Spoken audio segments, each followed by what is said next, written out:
Na jedno z najmenších letísk na Slovensku, ktoré leží nad Spišskou Novou Vsou, prichádza hlavný hrdina dnešného príbehu – Robert. Mladý muž, ktorý prišiel na vozíčku s veľkou ambíciou pozrieť sa na svet z vtáčej perspektívy, má celkom prosté životné krédo. Je jednoduché, ale o to pravdivejšie. Zdraví majú veľa snov, chorý iba jeden. Keďže sen o zdraví zostáva pre Roba zatiaľ stále iba snom, dnes si prišiel splniť jeden z tých uskutočniteľných.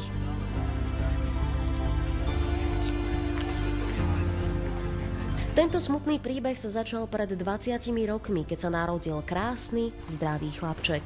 Súdičky mu do života prijali len to najlepšie – krásu, lásku, šťastie. Tá posledná mu však pribalila do vienka smrteľnú chorobu – sklerózu multiplex.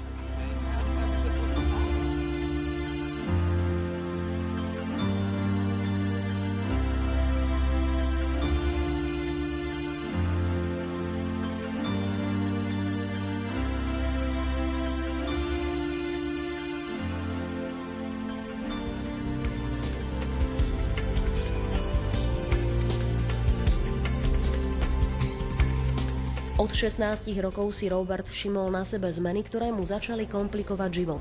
V škole videl na tabuľu v priebehu krátkeho času oveľa horšie. Telo ako si prestalo poslúchať.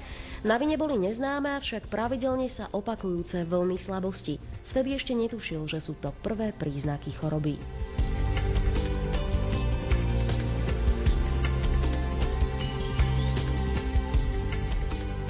Nasledovala tortúra vyšetrením, množstvo vpichov ihiel, meniace sa tváre sestričiek a doktorov. Po sérii vyšetrení prišla zdrvujúca správa. Máte ochorenie, ktoré zatiaľ nevieme vyliečiť. Usilujeme sa s ním však aspoň bojovať. Skleróza multiplex doslova po kúskoch vyžiera Roba zvnútra, ničí jeho nervové spojenia, čoho následkom je súčasný stav. Robo je pripútaný na vozíček, s ťažkosťami sa naje, napije či umie. Napriek všetkému trápeniu ale nestratil entuziazmus a radosť zo života a nestratil to najdôležitejšie – svoje sny. Ten najväčší sa mu rozhodla splniť skupinka nadšencov. Priateľ Vlado, šéf parašutistického oddielu Peter a dlhoročná priateľka, tiež poznačená chorobou, pani Slávka. Nevyhnutné prípravy, prebdená noc a adrenalín, ako sa patrí. Nastal deň D a on poletí vo vrtuľníku 4000 metrov nad zemou.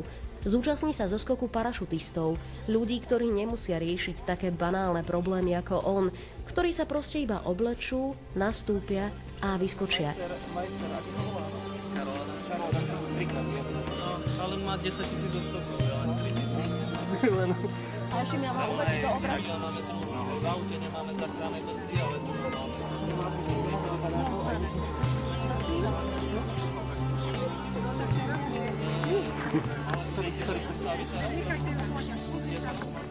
Roberta všetko stojí dvojnásobnú či trojnásobnú námahu.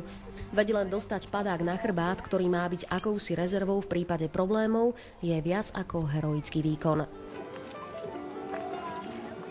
To všetko ale stojí za to. Pozrieť sa na svet aspoň raz v živote z vtáčej perspektívy. Všetky obavy a strach vtedy idú stranou. Ostáva iba ten neopísateľný pocit, ktorý môžete zažiť skutočne iba tam hore.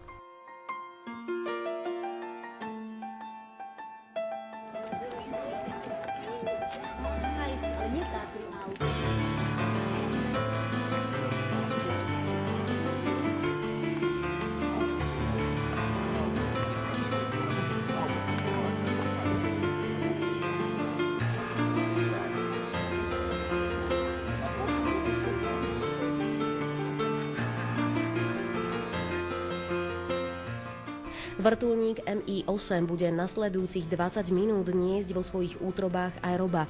Tomuto ohromnému stroju je to tak povediac jedno.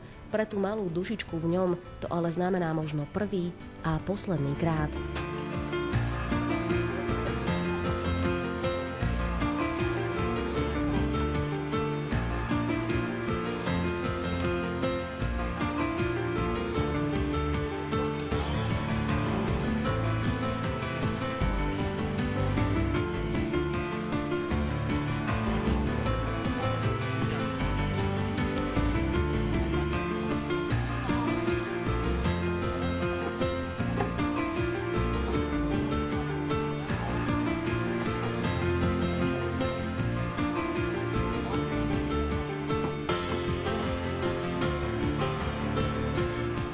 Pozornosť novinárov, rodičov a priateľov sa v sekunde stáva banálna a nepotrebná.